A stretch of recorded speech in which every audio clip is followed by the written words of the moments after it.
friends, welcome back to my channel. நீங்க நம்ம சேனலுக்கு இதான் ஃபர்ஸ்ட் டைமா இருந்தீங்கன்னா மறக்காம subscribe பண்ணி பக்கத்துல இருக்கிற பெல் பட்டனை கிளிக் பண்ணி ஆளுங்கிற ஆப்ஷனை செலக்ட் பண்ணி வச்சுக்கோங்க. நான் போடுற வீடியோஸ் எல்லாமே உங்களுக்கு நோட்டிஃபிகேஷனோட வரும். இப்போ வீடியோக்குள்ள போலாம்.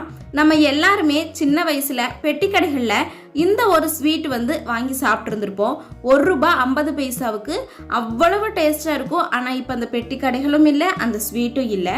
அதை நம்ம எப்படி வீட்லயே செய்யலாம்? அதுவும் 3 பொருள் தான் இதுக்கு தேவை. அதுக்கு முன்னாடி ஒன்று சொல்லிக்கிறேன். நான் செய்யும்போது ரொம்பவே கம்மியாக செஞ்சுட்டேன். அதுக்கப்புறம் தான் தோணுச்சு கொஞ்சம் அதிகமாகவே செஞ்சுருக்கலான்னு. நான் இப்போ செய்யறதோட டபுள் மடங்கு நீங்கள் எடுத்து செஞ்சுக்கலாம். ஏன்னா அந்த அளவு இது டேஸ்ட்டாக இருக்கும். இது செய்யறது எப்படின்னு பார்க்கலாம். ஃபஸ்ட்டு நல்லா அகலமான ஒரு கடாயில் பொட்டுக்கடலை 1 பவுல் எடுத்துக்கலாம். மெஷரிங்க்கு ஒரே பவுல் யூஸ் பண்ணிங்கன்னா தான் டேஸ்ட் கரெக்டாக இருக்கும். அந்த சுகரோட இதுவும் கரெக்டாக இருக்கும். அந்த பவுலில் 1 பவுல் ஃபுல்லாக பொட்டுக்கடலை மாவு எடுத்துட்டு கொஞ்சமாக ஃப்ரை பண்ணிக்கலாம். அப்போ நல்லா பொடியாகும். ஃப்ரை பண்ண பொட்டுக்கடலையை ஜாரில் சேர்த்திட்டு அதே சேம் கப்பில் 1 கப்பு நிறைச்சி சுகரும் சேர்த்திக்கலாம். இது ரெண்டையுமே இப்போ நல்லா நைஸாக பொடிச்சிட்டு வந்துடலாம். பொடிச்சிட்டு அதுக்கப்புறம் நம்ம ஃபில்ட்ரு பண்ணுறதுனால பண்ணிக்கலாம். நான் அன்றைக்கி ஃபில்ட்ரு பண்ணலை. நல்லா மாவு நைஸாக இருக்கணும். அப்போ தான் இதில் கட்டி எல்லாம் இல்லாமல் வரும். இப்போ மாவு அரைச்சிட்டு வந்தாச்சு. இதுக்கப்புறமா அதே கடாயில் நம்ம எந்த பவுலில் பொட்டுக்கடலை சுகர் எடுத்தோமோ அதில் 1/2 கப் நெய் சேர்த்திக்கலாம். அப்படி இல்லைன்னா வாசம் இல்லாத எந்த எண்ணெயாக இருந்தாலும் ஓகே தான்.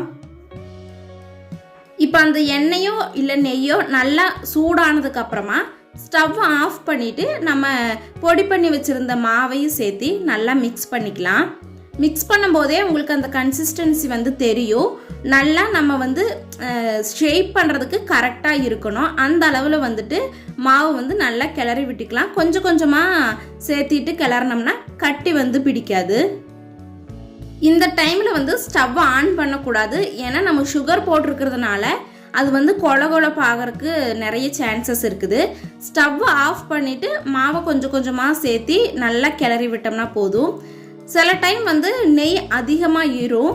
அதனால மாவு ரொம்ப கொழன்னு இருக்கிற மாதிரி இருக்கும். அந்த டைமில் கொஞ்சமாக கடல மாவு அப்படி இல்லைன்னா பொட்டுக்கடலையவே கொஞ்சமாக அரைச்சிட்டு சேர்த்து நம்ம கிளறினோம்னா போதும். கன்சிஸ்டன்சி கரெக்டாயிரும்.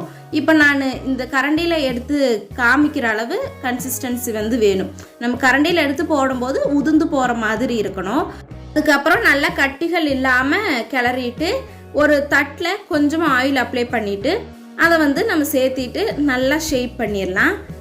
உங்களுக்கு என்ன ஷேப் வேணுமோ அந்த ஷேப்பில் ஷேப் பண்ணிவிட்டு கொஞ்ச நேரம் நம்ம அப்படியே ஆற விட்டுறலாம். ஆறி அதுக்கப்புறமா நம்ம எடுத்து கட் பண்ணணும்னா அப்படியே கேக் மாதிரி குட்டி குட்டி பீஸாக கிடைக்கும். இப்போ நான் கட் பண்ணும்போதே உங்களுக்கு தெரியும் நல்லா ஹார்ட் ஆயிருச்சு. இந்த அளவு ஆறதுக்கு அப்புறமா நம்ம எடுத்து கட் பண்ணோம்னா கரெக்டாக இருக்கும். இதே மாதிரி நீங்களும் உங்கள் வீட்டில் ட்ரை பண்ணிவிட்டு எப்படி இருந்ததுங்கிறத மறக்காமல் கமெண்ட் பண்ணுங்கள்.